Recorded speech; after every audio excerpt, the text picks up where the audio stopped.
কণ্ঠশিল্পী Mousumi Akhter Salma close up one তারকা প্রতিযোগিতার মাধ্যমে ব্যাপক পরিচিতি পান। গান নিয়ে তার ব্যস্ততা থাকে সব সময়। বেশিরভাগ সময়ই দেশ বিদেশের স্টেজ শোতে অংশ নেন। পাশাপাশি নতুন গানের কাজ নিয়েও ব্যস্ত সময় পার করেন।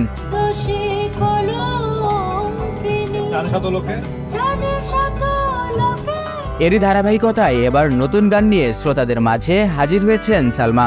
এক দফা এক দাবি তুই আমার হবি এমন শিরোনামের গানটি নিয়ে হাজির হয়েছেন এই গায়িকা।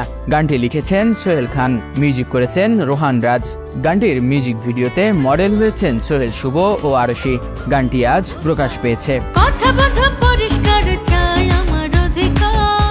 তবে গত 13 জুলাইয়ের পর থেকে নতুন কোনো গানে কণ্ঠ দিতে পারেননি এই গায়িকা। একের পর এক রেকর্ডিংয়ের প্রস্তাব থাকলেও বৈষম্য বিরোধী ছাত্র আন্দোলনের কারণে থেমে যায় কনসার্ট ও গান রেকর্ডিংয়ের কাজ।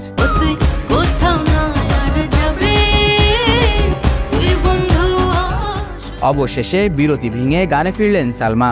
তিনি বলেন, রাজনৈতিক পরিস্থিতি বিবেচনা করে ঘর থেকে বের হয়নি। অবশেষে গত দুদিনে 3টি দারুণ গানে কণ্ঠ দিলাম। স্বাভাবিক জীবনে ফিরতে পেরে স্বস্তি লাগছে।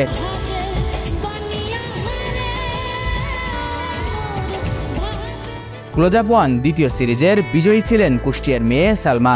এরপর কয়েকটি লোকগীতি দিয়ে সালমা সারা দেশে ব্যাপক পরিচিতি পান। তারপর থেকে আর পিছনে ফিরে তাকাতে হয়নি তাকে।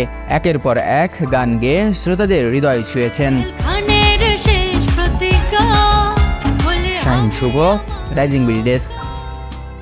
দেশ বিদেশের সর্বশেষ সংবাদ সবার আগে জানতে ক্লিক করুন risingBD.com। প্রতি মুহূর্তের খবর অনলাইনে।